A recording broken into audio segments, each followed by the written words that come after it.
We've been waiting, and here we are, guys. It's an historic day, and we are excited.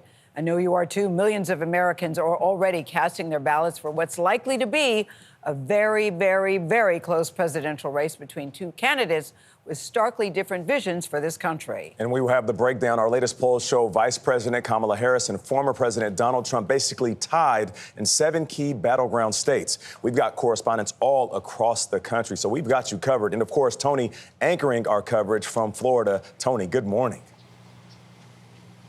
Hey, good morning, Nate. Good morning, Gayle. Good morning, Vlad. The set looks great.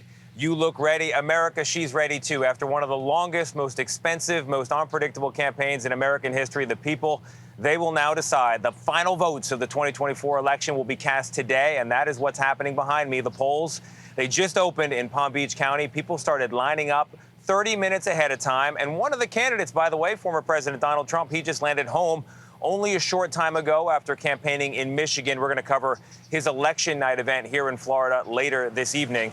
The line at my feet, by the way, is the line where under Florida law, the campaigning has to end and the act of voting begins. No matter the outcome, we know the results tonight, they're going to be historic. Voters will decide not only the presidency, but who controls the House and the Senate, and ultimately what we do on the economy, inflation, the border, crime, and issues we can't even yet imagine. The two candidates represent starkly different styles and visions for these United States, and that's where we're going to begin this morning with the closing arguments, beginning with former President Donald Trump and Caitlin Huey Burns, who landed here in Florida, do I have this right, at 6 a.m. just a short time ago after covering Trump's final event in Grand Rapids, Michigan, very late last night, the wee hours of this morning. Caitlin, good morning to you. Good morning to you, Tony, and happy Election Day, everyone. You're exactly right. We're running on coffee and fumes. We literally just touched down from Michigan, where Trump's rally stretched until 2 in the morning. He really hit all the battleground states that he could yesterday, North Carolina, Pennsylvania, and Michigan, trying to make that last final push to get his supporters out to the polls today.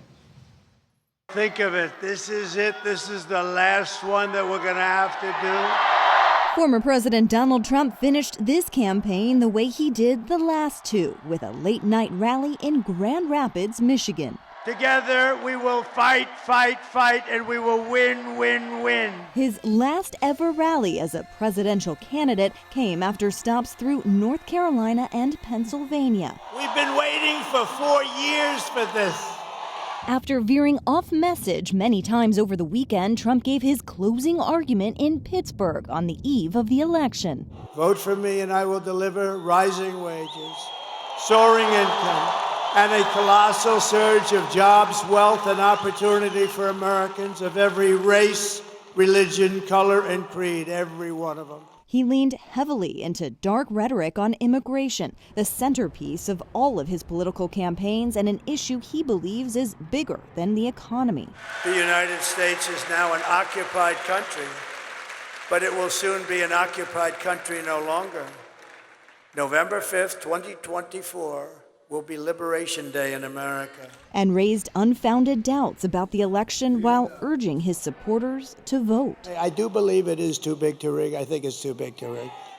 They'll try, and they are trying. Trump's last day on the trail marked the end of a tumultuous ride, even by his own standards. From a criminal trial I should be in a lot of different places right now campaigning, and I'm sitting here. to an assassination attempt he survived in July. I stand before you in this arena only by the grace of Almighty God. And he created his own controversies, including false claims about Haitian migrants in Ohio. They're eating the dogs, the people that came in. They're eating the cats. They're eating the pets of the people that live there. Trump heads into Election Day as the Republican nominee for the third time, having united his once reluctant party firmly behind him and maintained a loyal following through it all. No, it's like a dream that we're here today, and to be at the last rally, it's amazing. And that sentiment was echoed by so many voters I spoke to at Trump's rally last night. This feeling of an end of an era, but what they hope is the beginning of a new one. And as for the former president, he just touched down here in Palm Beach this morning. He and former First Lady Melania Trump will be casting their ballots here in Florida later today. Tony. Caitlin, thank you very much. Moving on to the Democrats now. Vice President Harris spent her last day of campaigning in Pennsylvania, and she had some celebrity help as well. Lady Gaga, Katy Perry, Fat Joe, and Oprah. The goal, that was clear as well. Kamala Harris wants to be the candidate of optimism and change. Nancy Cordes was at Harris's Pittsburgh rally, closing out this campaign season, and she's now at the White House for us. Nancy, good morning to you. Good morning to you, Tony. Happy Election Day. Harris is up early this morning for interviews on Drive Time Radio. Her campaign insisting that late deciders are breaking her way and that there is still a path for her to win all 7 battleground states. On the eve of this election, Harris focused all of her attention on Pennsylvania because no Democrat has won without that state since 1948. Philadelphia, you ready to do this? Vice President Kamala Harris delivered her last speech of this campaign to a crowd of 30,000 at the base of the steps to the Philadelphia Art Museum. Here at these famous steps, a tribute to those who start as the underdog and climb to victory. Her supporters came to hear from her and a string of star backers. God bless just a couple hours after another massive rally on the other end of the state in Pittsburgh. It is time for a new generation of leadership in America.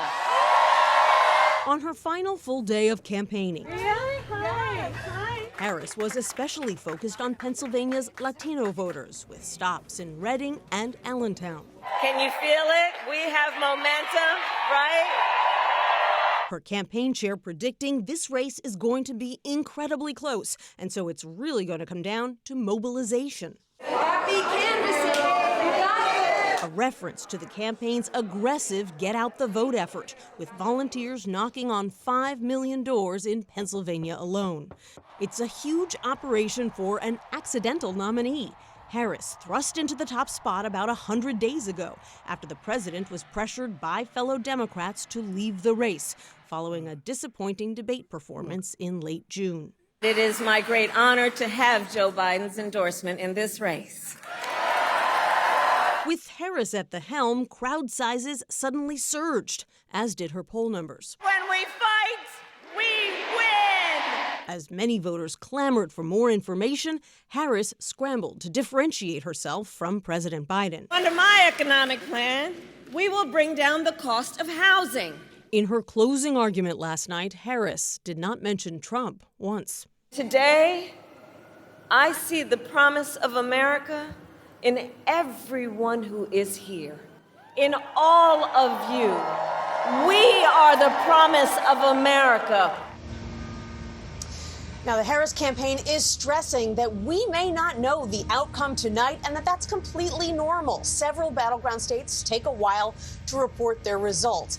As for Harris herself, a source close to the VP says she's in great spirits and energized by the huge crowds that have come out this week for the woman they believe could become the first female president. Tony? One of the ways this could be historic, Nancy. Thank you very much.